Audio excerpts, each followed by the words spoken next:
Assalamualaikum warahmatullahi taala wabarakatuh. Kembali lagi di channel saya Muafiq Aziz. Dan seperti biasa pada kesempatan kali ini kita akan ngobrol-ngobrol santai. Yang pengen tak obrolin untuk saat ini, saya pengen ngobrolin karena kemarin udah tak spill kalau saya pelihara kambing. Jadi saya pengen ngobrolin tentang pendapatan sampingan, penghasilan sampingan di desa yang saya jalani.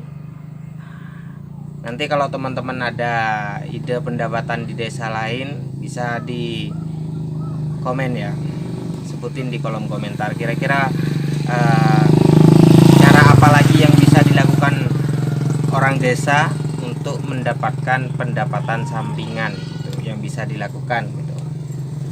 Nah, kalau yang saya lakukan di sini ada dua. Kita coba bahas dua hal itu ya. Yang pertama dulu. Yang pertama yang tadi udah tak spill ya, yaitu ternak kambing. Ternak lah ya. Nah, kalau saya pribadi itu pilih ternak kambing. Kenapa pilih ternak kambing? Kalau metode ternaknya itu benar, ternak kambing itu bisa lebih cepat daripada sapi.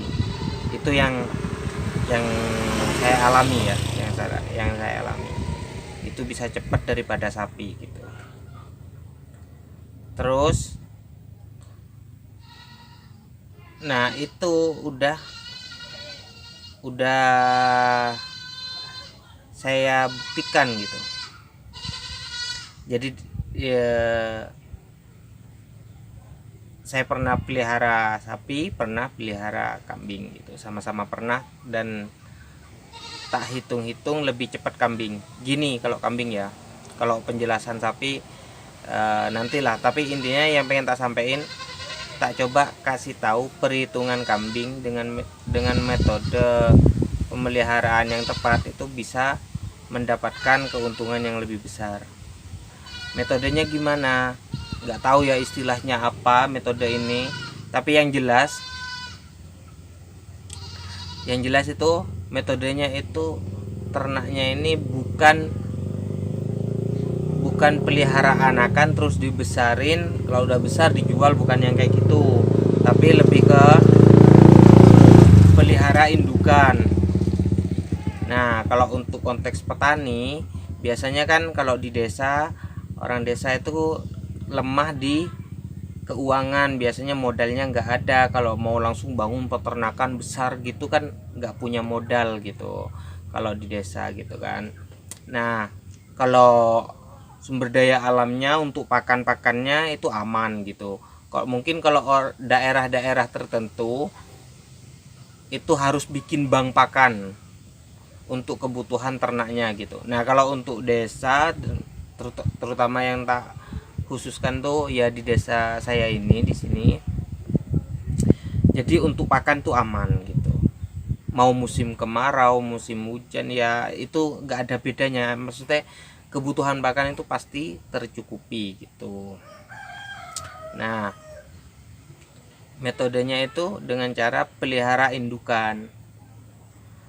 Artinya kita tuh nggak pelihara kambing jantan, jadi kita fokus kambing betina, pelihara indukan. Nah, tak ceritain dulu deh di sini kenapa di sini tuh jadi pada pelihara kambing gitu. Awalnya di sini tuh di RT sini ya, RT sini tuh kebetulan dapat bantuan, ada orang ngasih bantuan gitu berupa satu indukan kambing yang ibaratnya ya yang subur lah katakanlah gitu, yang emang udah terbukti subur gitu. Dia ngasih bantuan indukan kambing ini satu doang dan itu digilir. Nah, itu digilir, kebetulan itu tempat saya ini karena bapak mertua saya itu Pak Dukuh, atau ketua RW, kalau Jawane ki Pak Dukuh, Pak Bayan, itu dapat giliran pertama. Dan indukan itu udah muter kemana-mana. Semua warga di RT sini semuanya udah pernah ngangon. Nanti dipindahnya kalau udah beranak dan anaknya udah bisa disapih, dioper gitu.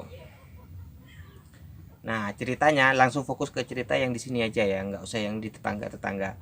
Nah, yang di sini ketika di sini ngangon pertama, terus itu punya anak. Anaknya itu satu cewek satu cowok, satu betina satu jantan, kok cewek cowok, satu betina satu jantan gitu. Nah, yang dipelihara awalnya dirawat dulu semuanya, digedein, tapi yang dipelihara cuma yang betina. Yang induknya udah muter tuh, yang jantan itu dijual. Waktu itu harusnya kalau dengan metode yang benar itu harusnya buat beli indukan betina gitu. Yang jantan dijual buat beli indukan betina. Nah, itu enggak, karena waktu itu ada keperluan tertentu gitu. Artinya yang jantan dijual tapi enggak dibuat beli kambing lagi. Cuma pelihara satu aja yang betina. Nah, yang betina itu tahun kemarin itu awal tahun kemarin itu punya anak 2 indukannya itu. Nah, awal tahun ini anaknya itu yang 2 itu punya anak 1. Yang satu, jadi indukan pertama kan 1 nih, dia punya anak 2 cabang gini. Nah, yang induk ini tuh awal tahun ini dia beranak 2. Nah, yang 2 ini dia masing-masing beranak 1 gitu. Jadi total sekarang itu di sini ada 3 indukan sama 4 anak kambing gitu. Itu baru itu dari yang cuma bantuan ya peliharanya. Kalau teman-teman mau coba dan misal punya sedikit modal, katakanlah 4 juta, beli indukan 2 indukan kambing gitu. Itu simulasinya nanti bakalan cepet. Kambing kalau beli indukannya itu emang udah bener ya, maksudnya emang subur. Biasanya kalau paling aman ya kalau nyari indukan kambing itu beli aja di tetangga-tetangga yang emang udah terbukti beranak gitu. Udah terbukti udah beranak sebelumnya. Nah, biasanya kalau udah anakan yang kedua, ketiga dan seterusnya itu jarang anaknya itu cuma 1. Beranaknya itu cuma 1 itu jarang. Lebih sering itu beranak 2, bahkan mungkin jarang juga tapi beranak 3. Tapi ada kambing tuh sekali beranak itu langsung 3 itu ada.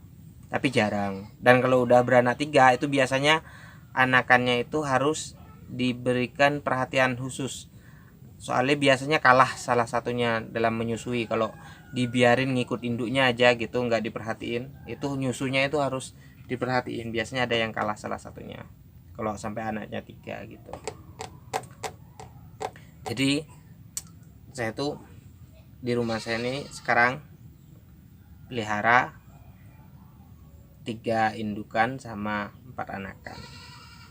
Dan anakannya ini yang 4 ini kebetulan banget itu semuanya betina.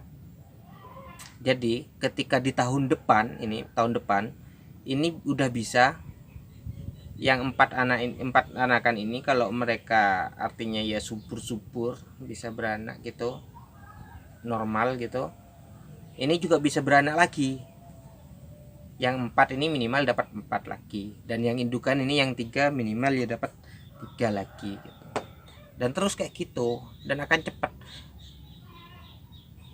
Dan kalau aku niatan ya kambing ini buat shifa, buat tabungan shifa gitu, nggak mau dijual-jual gitu. Anggap aja itu udah buat tabungan Syifa gitu. Nanti kalau Syifa ada kebutuhan yang mendadak yang lumayan besar gitu, ya kecuali emang udah tua, paling ya dijual, dioper gitu gitu. Atau kalau udah kebanyakan, soalnya sini kandangnya dikit, tapi ya nanti kalau masih memungkinkan ditambah kandangnya, mending tak tambah kandangnya. Jadi kayak gitu. Jadi pendapatan sampingan yang saya lakukan tuh, untuk yang pertama itu pelihara kambing. Itu coba bisa dicoba sama teman-teman. Dan yang terbukti berhasil tuh ya, ternak kambing tuh banyak. Kalau nonton di YouTube tuh banyak banget. Pakai sistem bank pakan itu bagus. Malah nggak ngerepoti. Apa maksudnya gini? Kayak yang aku bilang di video sebelumnya, kalau orang desa ini nggak pelihara ternak, itu rugi gitu. Itu bener. Kenapa gitu? Soalnya kalau orang desa, terutama petani, kerjaannya itu ke ladang emang. Udah tempat kerjanya itu ke ladang. Dan kalau nggak punya kalau punya ternak kan sekalian ke ladang, pulangnya bawa pakan dari ladang gitu. Dan nyari pakannya itu kalau di ladang kan, itu terutama kalau kayak di sini ya, itu nggak susah gitu. Ditambah kalau misal pakai bank pakan. Nah kalau kambing, bank pakannya itu banyak yang mudah.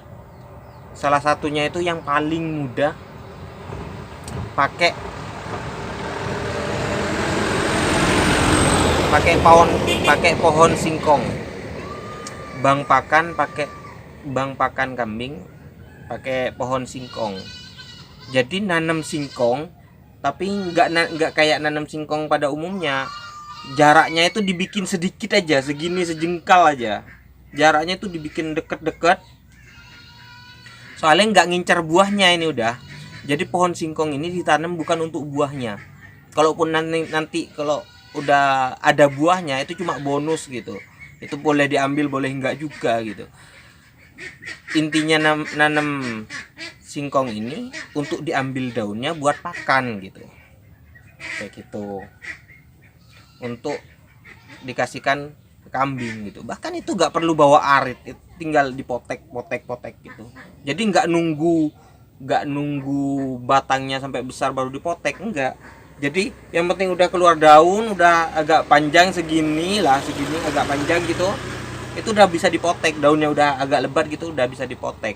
Dan potekannya itu agak di atas, jangan langsung disempal dari, misal ya batang yang ditanam pertama kayak gini. Ini kan cabang, misal cabangnya nih kayak gini, muncul cabang-cabang nih misal cabangnya nih. Nah, ini jangan langsung dipatahkan ke bawah gini, tapi dipatahkan agak atas gini, di atas sini. Kasih jarak gitu dipatahinnya. Nah, soalnya ini di sini nanti tetap muncul cabang, nah di sini juga muncul cabang. Jadi pas tumbuh berikutnya itu makin rimbun.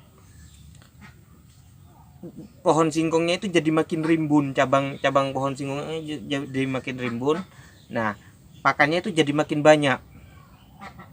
Stok bank pakannya itu jadi makin banyak. Kalau pakai metode kayak gitu untuk ternak kambing ini yang pernah tak pelajari ya. Untuk ternak kambing bahkan di angka 40 kambing gitu, itu nggak ada 15 menit lah bisa selesai gitu untuk ngambil pakannya. Ditambah kalau misal tempat pohon singkongnya itu, tempat bank pakannya itu nggak jauh dari rumah, enak kayak gitu. Nah, kalau emang pakai sistem bank pakan kayak gitu, apapun pekerjaannya, selama punya sedikit lahan aja untuk bank pakan, itu bisa pakai itu gitu. Misal guru bisa gitu. Kenapa? Ya pagi-pagi sebelum berangkat ngajar, tinggal ke tempat bank pakan, ke ladang singkong, ambil secukupnya, kasihkan. Cuma sebentar, 15 menit, ngasih makan, berangkat. Nanti sore selesai ngajar, kasih ambil pakan lagi sebentar, selesai gitu. Jadi sesimpel itu, cepat. Bahkan aku yang nggak pakai bank pakan, ngarit gitu, itu juga sebentar gitu, cepet gitu. Ngarit sekarung berat kayak kemarin tuh nggak lama gitu, nggak lama. Nyempetin waktunya tuh ya sebentar gitu, bisa lah gitu, nyempetin waktu itu bisa gitu. Nah, ini juga bisa dicoba. Misal kalau anak-anak yang masih misal kelas 1 SMA, yang masih SMA pengen kuliah, misal dari keluarga nggak mampu tapi pengen kuliah, punya cita-cita ingin meneruskan pendidikan gitu, punya keinginan untuk melanjutkan pendidikan ke perguruan tinggi, tapi kayaknya orang tua ekonominya belum benar-benar mampu gitu, belum meyakinkan, belum terlalu yakin bahwa orang tua kita itu mampu membiayainya. Bisa kita dari SMA itu udah mulai nyoba nanam kambing gitu. Bahkan pernah ada video di mana ya nontonnya, entah di YouTube apa di mana, itu ada anak SMA itu di mana dia itu punya 100 kambing. Dia sambil sekolah pelihara 100 kambing. Ya metodenya sama, pakai bank pakan. Jadi meskipun dia sambil sekolah, kalau pakai bank pakan itu nggak menyita waktu gitu. Tetap bisa dikerjakan semuanya. Kayak gitu. Itu yang pertama ya. Pelihara kambing. Nanti kalau teman-teman mau belajar lebih lanjut, banyak itu ya YouTube di video-video di YouTube itu yang bahas tentang melihara kambing pakai sistem bank pakan gitu. Dan bank pakannya nggak cuma daun singkong, itu ada beberapa model bank pakan lainnya. Bisa nanti teman-teman searching di YouTube gitu. Kalau mau belajar lebih lanjut, itu banyak gitu. Dan sangat recommended untuk dicoba gitu. Untuk daerah-daerah tertentu dengan keamanan tidak baik, ya mungkin konteks keamanan bisa lebih diperhatikan gitu. Kalau di sini relatif aman ya kalau untuk ternak gitu. Sini yang nggak aman itu lebih arah ke motor gitu. Kayak gitu kalau terkait keamanan. Nah, selanjutnya pendapatan sampingan lanjutnya itu, aku punya pendapatan sampingan yang nggak besar tapi cukup nyaman gitu. Artinya gini, lumayan gitu, bisa dibilang lumayan gitu untuk tambah-tambahan, karena juga sepadan dengan apa yang dikerjakan, yaitu jualan pulsa dan token listrik. Kalau aku jualan pulsa sama token listrik itu pakai aplikasi Sinma Epai. Udah lama aku pakai aplikasi ini, mungkin ada 5 tahunan aku pakai aplikasi Sinma Epai, dan ini termasuk aplikasi yang nggak pernah bermasalah. Kalaupun misal, jarang banget selama aku pakai, apa satu kali gitu pernah error transaksi itu, bukan nggak bisa, beberapa operator tuh nggak bisa gitu, nggak semuanya nggak bisa waktu itu, dan itu cuma sebentar gitu. Dan ketika menghubungi CS-nya, responnya bagus dan bisa cepat diatasin gitu. Dibantu gitu, pokoknya mudah. Aplikasi ini yang kalau aku pribadi percaya gitu. Banyak sebenarnya aplikasi-aplikasi isi pulsa sama token listrik itu, banyak aplikasinya, tapi yang paling tak percaya ini. Terus kayak harga tokennya itu juga murah gitu. Nah, caranya gimana? Ya biasa kayak orang jualan pulsa pada umumnya. Kalau nggak punya toko, ya paling tidak pasang tulisan di depan atau share di grup gitu, keluarga, tetangga, grup desa apa grup RT RW gitu, bahwa teman-teman jualan pulsa gitu. Nah, yang kedua itu bisa, karena di aplikasi ini bisa bayar apa aja, banyak hal gitu, termasuk beli voucher game, bayar PAM, segala macam itu ada gitu. Nah, karena di sini ada aliran PAM, di sini tuh yang paling bisa dimanfaatkan, yang bisa dibilang pasti laku, itu ya ada tiga. Satu pulsa, yang kedua pakai data juga ada ya, pulsa atau pakai data.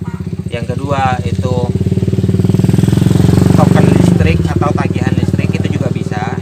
Terus yang ketiga itu pump gitu. Bisa ada tiga hal ini yang bisa dimanfaatkan gitu. Jadi kayak datang ke tetangga-tetangga, nanti ditawarin gitu, mau nggak bayar. Kalau yang tagihan listrik ya, kalau yang meterannya itu pasca bayar itu didatengin, ngomong mau nggak bayarnya itu langganan lewat kita gitu. Nanti dan biaya adminnya itu lebih murah daripada bayar pakai Sinmaipa ini. Kalau yang tak pakai itu biaya adminnya lebih murah daripada bayar di Indomaret atau Alfamart gitu. Biaya adminnya itu lebih murah. Terus token listrik juga gitu. Kalau token listrik kita kan biasanya kalau di luar ya, beli di luar, di mana lah, di Shopee, di Alfamart, kalau 50 52 gitu kan paling, atau di tempat-tempat yang jual harganya biasanya segitu kan, 52, bahkan ada yang jual 53 gitu kalau token listrik. Nah kalau di aplikasi Sinma itu apa, pokoknya nggak nyampe 500 rupiah tuh, nggak nyampe kayak gitu. Jadi kalau jual 52 itu paling dikit udah untung 1.500 gitu. Kalau pasca bayar itu, kalau ngikutin pada umumnya biaya adminnya ya, kalau kita minta biaya adminnya itu ngikutin pada umumnya, misal patoklah di angka 3 ribuan gitu, itu kita bisa dapat untung 3 ribuan tuh bisa per sekali transaksi gitu. Nah tinggal gimana sebanyak mungkin kita banyak keluarga, banyak meteran yang berlangganan sama kita gitu. Biasanya kalau yang udah berlangganan itu, kalau sini udah sepaket sama pumpnya juga berlangganan gitu. Kalau meterannya udah berlangganan, pumpnya juga berlangganan. Nah caranya, jadi kan kita kalau udah ada nih mau berlangganan, katakanlah si A ini udah mau berlangganan, ya udah nomor meterannya itu udah kita simpen. Setiap tanggal 10 kita cek meterannya itu, semua meteran yang udah berlangganan sama kita itu kita cek. Habis itu kita data dia kenanya berapa, terus kita bisa kasih tahu lebih dulu ke keluarga-keluarga atau ya ke pihak-pihak yang berlangganan sama kita, bahwa biaya tagihannya misal katakanlah 55.000 tagihan listriknya gitu misalnya. Jadi kita udah kasih tahu duluan di tanggal 10, dan kita udah konfirmasi kita akan keliling untuk nariknya itu, katakanlah di tanggal, kan batas akhirnya itu tanggal 20. Nah kita bisa mulai narik itu di tanggal 17, tanggal 18 gitu. Jadi kita kerjanya itu sekali, kelilingnya itu cuma sekali gitu loh. Keliling satu desa itu cuma sekali gitu, di tanggal 18. Kita gak punya modal misal buat top upnya, itu gak apa-apa. Jadi kita keliling dulu tanggal 17, kita tagihin dulu. Nah duit yang dari warga itu baru kita buat top up gitu, buat top up aplikasinya. Kita pakai buat top up aplikasinya. Dari situ baru kan ini kita kelilingnya misal di tanggal 17, baru besoknya tanggal 18-nya kita baru bayarin tuh satu-satu ininya,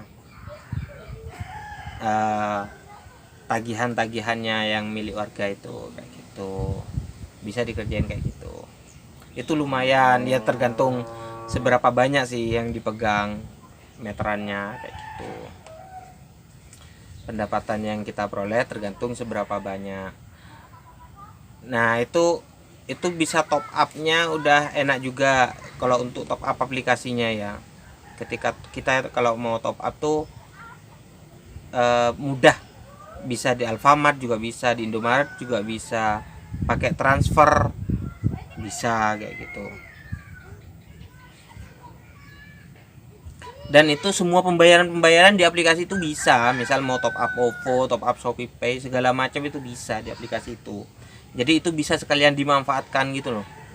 Kalau lingkungan teman-teman tuh ada, misal udah ada banyak Grab, otomatis kebutuhan OVO biasanya ada dan lumayan gitu ya, itu bisa sekalian. Atau GoPay atau ShopeePay kayak gitu, top up ShopeePay itu juga bisa gitu, bisa sekalian gitu saldonya.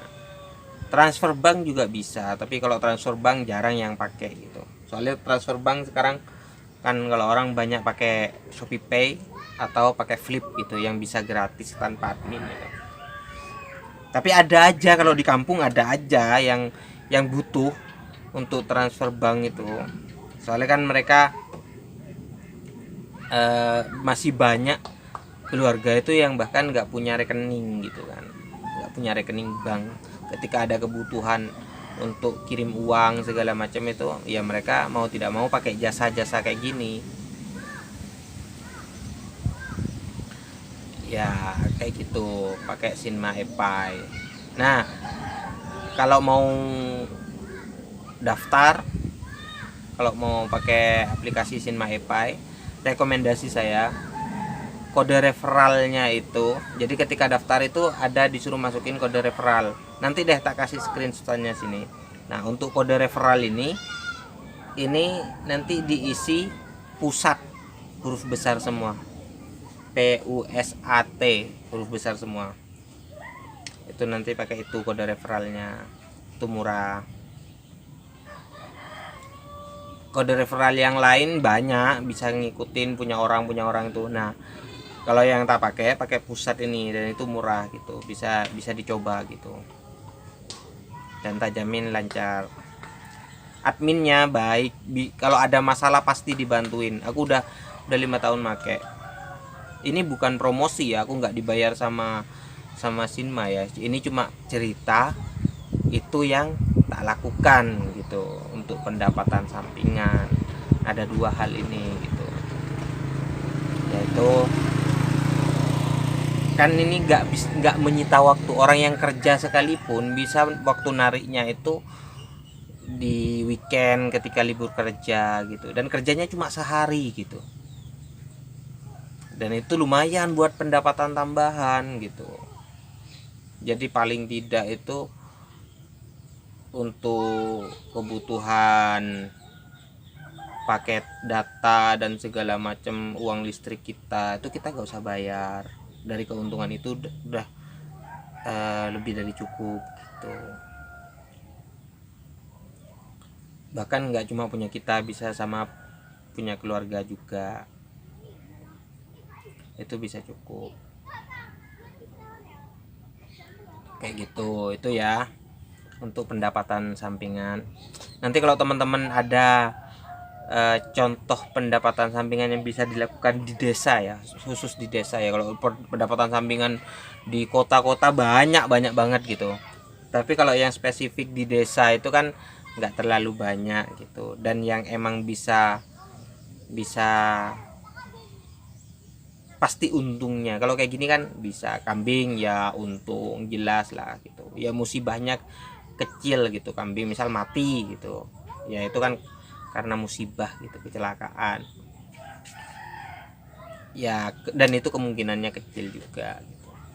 Resiko mah pasti ada, tapi kalau Sinma itu resikonya kecil sih, bisa dibilang gak ada resiko.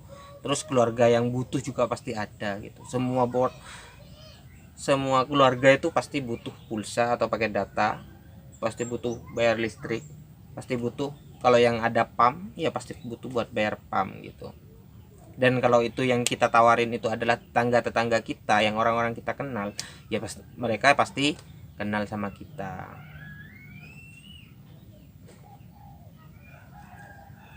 Kayak gitu ya. Mungkin cuma itu ya untuk video kali ini. Saya ucapkan banyak terima kasih.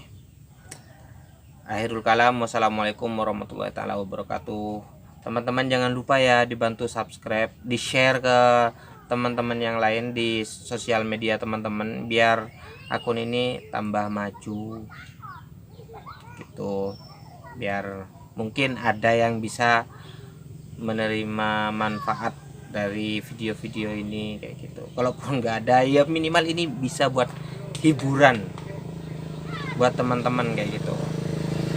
Kalau nggak terhibur juga ya paling tidak saya ucapkan banyak terima kasih karena teman-teman jadi teman ngobrol saya, itu yang paling penting buat saya. Sebenarnya kan bikin YouTube ini untuk ego pribadi saya, untuk cari teman ngobrol lewat konten YouTube. Terima kasih banyak teman-teman yang udah setia nontonin konten-konten saya yang mungkin ya manfaatnya nggak seberapa, tapi teman-teman tetap banyak yang meluangkan waktu, meluangkan paketannya untuk nonton ini. Saya ucapkan banyak terima kasih. Sekali lagi jangan lupa subscribe, like, dan komen. Assalamualaikum warahmatullahi wabarakatuh.